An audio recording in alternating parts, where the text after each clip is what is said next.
the first case of the Omicron variant detected in China. The discovery comes just weeks ahead of the Beijing Winter Olympics. A building dubbed China's Little Red Mansion is shocking Chinese society after a brutal sex slavery case was exposed within its walls. The details are shedding light on the ugly truth of Shanghai police corruption and those linked to it. The Chinese Communist Party says its economy is on the up and up, but a number of state employees are reporting pay cuts up to 20%. Extensive U.S. sanctions are angering Beijing. The regime's foreign ministry warns of retaliation, while the penalties seek to address human rights abuses in the country.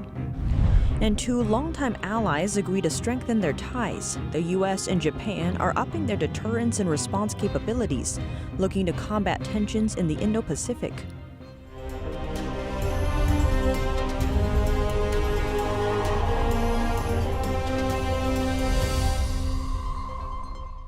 Welcome to China in Focus. I'm Tiffany Meyer. Ahead of the Beijing Winter Olympics, China is on high alert for potential virus outbreaks.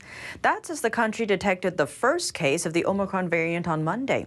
Omicron is the latest variant of the CCP virus, and it seems to be more contagious than previous variants. According to health authorities in North China's port city of Tianjin, they discovered the variant in a traveler who entered the city from an undisclosed overseas location last week. The patient was asymptomatic and tested positive on Thursday. The person is currently isolated and being treated in the hospital. CCP virus cases continue to spread in China. More than a dozen companies suspended production in eastern China's Zhejiang province over the outbreak. Zhejiang has reported nearly 200 local cases since the beginning of this month, a big jump compared to only one in October. Due to the lack of transparency in China, NTD cannot independently verify these numbers. But authorities there have already stepped up virus curbs. They halted production, shut down public venues, and imposed targeted lockdowns. And in northeastern China's Heilongjiang province, an online video shows a long line of buses and police cars being dispatched over the weekend. The vehicles were reportedly used to transfer local residents to isolation camps. But local authorities only reported 5 new cases there. And ahead of the Lunar New Year, various cities in China have imposed restrictions to prevent millions of migrant workers from going home for the holidays. A town in South China's Guangxi province ordered business owners to spend the holiday locally.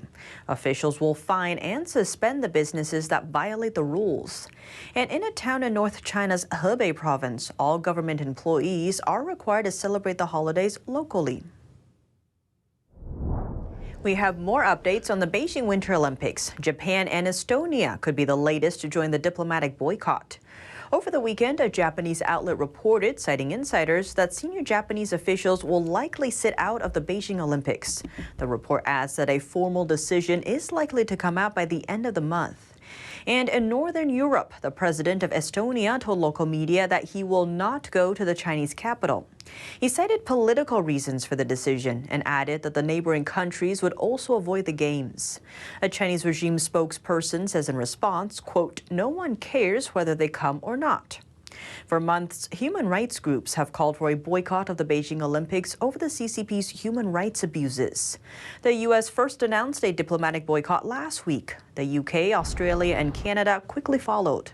But South Korea appears to break with the U.S. on this issue. The country's president said on Monday that they need China's help to negotiate with North Korea on denuclearization, so the country will not consider a diplomatic boycott of the Beijing Games. On the same day, EU diplomats said the EU isn't able to reach an agreement on the boycott anytime soon. China is the EU's second largest trading partner.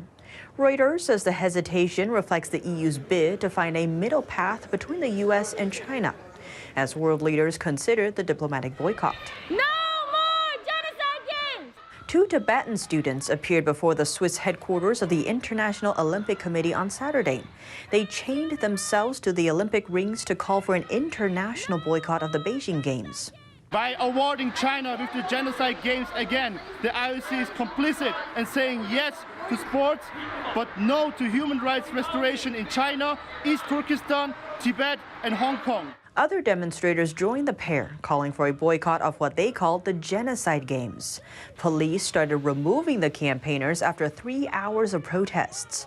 Chinese authorities have been accused of forced labor. They've arbitrarily detained around 1 million Uyghur Muslims and other ethnic minorities in camps since 2016.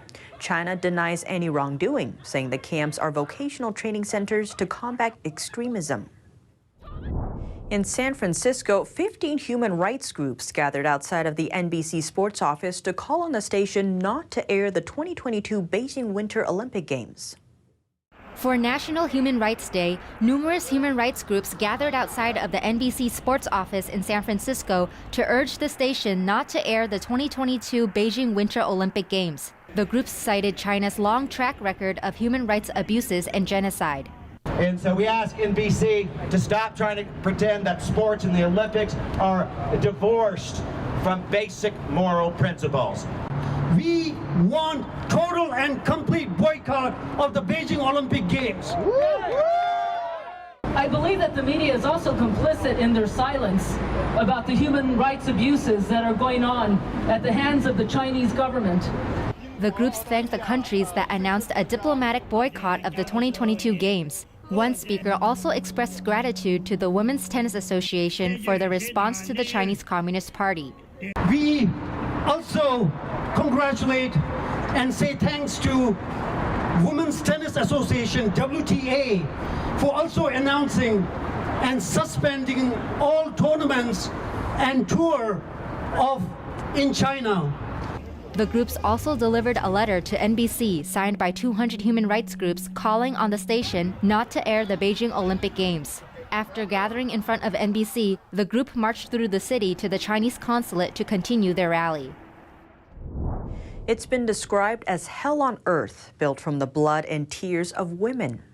In the heart of a sprawling Chinese metropolis, a building dubbed the Little Red Mansion is exposing some of the ugliest truths about Chinese law enforcement, the underground criminals tied to it, and the price China's most powerless are paying for it.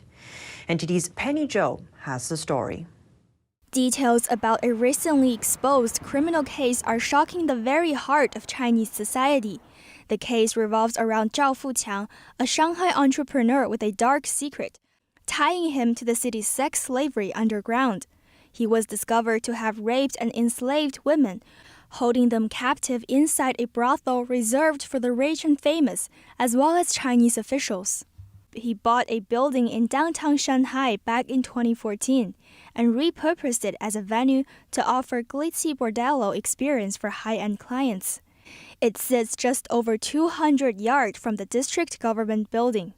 Zhao lured women to the brothel by inventing job interviews for a state-affiliated TV program named Safe Shanghai that he invested in.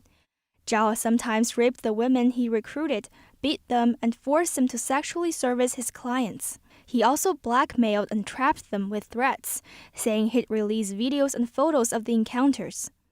On top of that, he forcibly harvested their eggs, turning them for profit on the black market.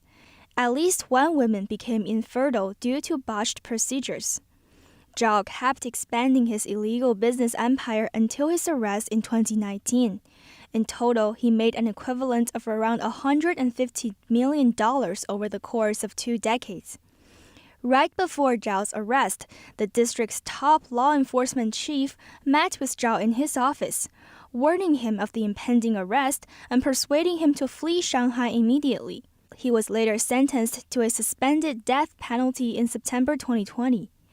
Zhao was able to safely run his operation for years, with support from the dark side of the Chinese policing system and corrupt local officials. Altogether, 37 people were sentenced in the case, including high-ranking Chinese Communist Party officials, a district judge, a district police chief, several police officers, and a number of executives from state-owned companies. All were found to have helped Zhao maintain his operation. According to Chinese media reports, in one case, a female student was hired into Zhao's Red Mansion under the guise of a program assistant job. After discovering the truth, she made multiple escape attempts and tried to report the crimes to the police. But each time, Shanghai police returned her to Zhao. even after the operation came to light. When the case went to trial, the aftermath provoked outrage from Chinese netizens. That's because the women Zhao enslaved were also punished for their so-called crimes, awarded between 8 and 20 years in prison on prostitution charges. In some cases, they received longer prison terms than the officials that abused them. Dong Guangping, a former police officer in China, says the case is only the tip of the iceberg. Under the communist regime, he explained there are private clubs in virtually every city providing sex services to officials. Many businessmen and government officials have been working together to provide sexual services in private clubs. Many of the cases were treated as regular prostitution cases by police. But the real situation is actually worse. They recruit pretty girls in the name of other jobs and then force them to provide sexual services. Some girls who couldn't stand it in the end came out to report the crime. Dong Guangping pointed out that without support from local police and communist officials, Zhao could never have run his slavery operation for so long. Chinese media largely stayed silent on the case, other than an expose from media group Caixin. After the report surfaced, a related hashtag made it into Chinese social media platform Weibo's trending topics list. One comment seemed to carry the sentiments of many. This is 2021 in Shanghai, that metropolis with its big surveillance net to protect everyone. But a number of related postings were quickly deleted. Penny Zhou, NTD News. Some government workers in China are seeing their salaries getting cut by around 1/5 recently. Analysts believe this is because various regions in the country are having financial difficulties. In recent years, the pandemic and the trade war with the U.S. have slowed down China's economy. Chinese Premier Li Keqiang has repeatedly said that people should be ready to live a hard life. This seems to have come true, not only for the general population, but also for China's government workers. Chinese state-run media reported that government workers in many places have seen their salaries cut. This happened in China's biggest city, Shanghai, and also in some affluent coastal provinces. Some government workers are complaining on Chinese social media, but something caught the public's attention. The annual income of an average government worker can reach over $30,000. U.S.-based China affairs analyst Qin Peng points out that that's still much higher than what the average Chinese worker earns. Li Keqiang said 600 million people have an average monthly income of less than 1,000 yuan, or $160. Also, a financial media outlet reported on a Renmin University research. It stated that 964 million people have an average monthly income of less than 2,000 yuan, or $310. It shows that behind the rise of the CCP, in fact, most people have worked hard to feed a handful of people in power, as well as tens of millions of government workers. The salaries of government workers are very high. Even their retirement benefits are higher than what ordinary people make. The very unreasonable system has created polarization in incomes. Qin says he believes the pay cuts also reveal that the Chinese regime is facing financial difficulties, so it is forced to go against its own workers.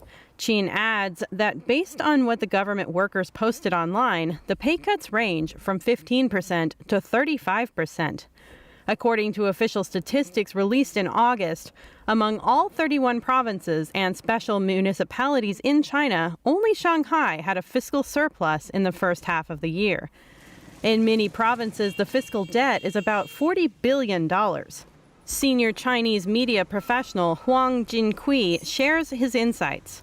He says during financial difficulties, a pay cut for government workers is the simplest and easiest countermeasure for authorities.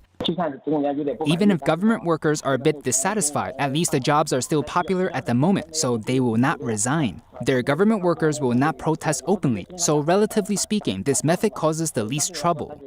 Mrs. Liu, an instructor at a Chinese college, points out another factor. China has a higher proportion of government workers than many other countries, and that adds burden for the Chinese people.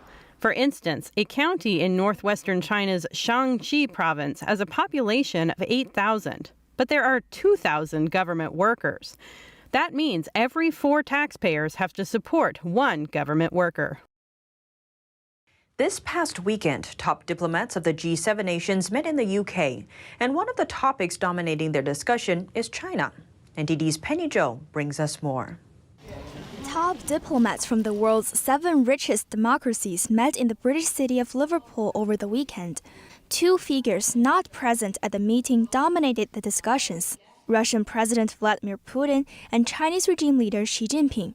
The diplomats said they are concerned about a potential Russian invasion of Ukraine, but the longer-term worry that kept everyone up at night is China. One official said there were very intense discussions, especially on the Chinese Communist regime. China represents today a challenge, a strategic and ideological challenge. We have been clear at this meeting this weekend that we are concerned about the coercive economic policies of China. In 1979, China's economy was smaller than Italy's, but after it reformed to become a more market-led economy, foreign investment flooded in and is now the world's 2nd largest. But the Chinese regime has used that trade power as a weapon for political gains. Late last year, the regime banned several imports from Australia, including coal, barley, wine, and others. That's in response to Australia requesting an independent inquiry into the origin of the CCP virus. Beijing also suspended imports of apples and pineapples from Taiwan. It was over the island's refusal to acknowledge itself as part of Communist China. The regime has also become a global leader in a range of new technologies. The G7 nations worry that Beijing may use those technologies to export its authoritarian rule to the world. A couple of weeks ago, we launched British international investment with an increased budget.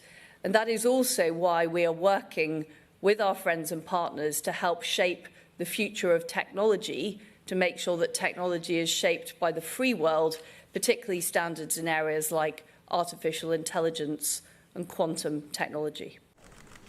The UK also invited top diplomats from the Association of Southeast Asian Nations to discuss China's maritime behavior. Meanwhile, Blinken is heading to Southeast Asia on Monday. He aims to forge a united front against the Chinese regime in the Indo-Pacific. A high-value artificial intelligence company in China is facing U.S. sanctions. The Treasury Department indicated that the Chinese AI company SenseTime has connections to the Chinese military. The department added the firm to a blacklist composed of Chinese military-industrial companies. Washington says SenseTime is involved in human rights abuses against the Uyghur Muslim minority. It accuses the company of having developed facial recognition programs that can determine a target's ethnicity, with a particular focus on identifying ethnic Uyghurs. Getting added to the blacklist blocks U.S. investors from buying or selling the Chinese company's listed shares. In a statement on Saturday, SenseTime said it strongly opposed the designation and accusations. The move has also led the company to delay its $250 million initial public offering in Hong Kong. The Treasury Department's decision to put the firm on the list doesn't come as a surprise. Earlier reports have indicated that many of Beijing's AI projects are explicitly focused on degrading and countering systems at the heart of the U.S.'s military strategy. Beijing is vowing retaliation against the U.S., saying it plans to strike back at what it called Washington's reckless actions. That's after the U.S. imposed extensive sanctions on Friday. The penalties target individuals and entities tied to human rights abuses in a handful of countries, China among them. A spokesperson for China's foreign ministry denounced the sanctions as perverse. He urged the U.S. to take back the decision. If the U.S. continues to commit reckless, outrageous actions and doesn't stop interfering in China's internal affairs and harming China's interests, China will take strong measures to strike back resolutely. The measures are the latest in a series of sanctions, in line with Washington's 2-day virtual summit for democracy. At the event, together with over 100 nations, Biden announced initiatives to bolster democracy around the world and support pro-democracy legislation in the United States. Chinese companies now own nearly 20% of stake in Daimler, the maker of Mercedes-Benz. The German car maker announced on Monday that Chinese state-owned Beijing Automotive Group currently has a 9.98% stake in the company. That's in addition to Chinese car company Geely Holding Group's 9.7% stake. It seems the maker of Mercedes-Benz welcomes the Chinese ownership. Its CEO said in a statement that they are happy about the engagement of all long-term oriented shareholders who support our strategy.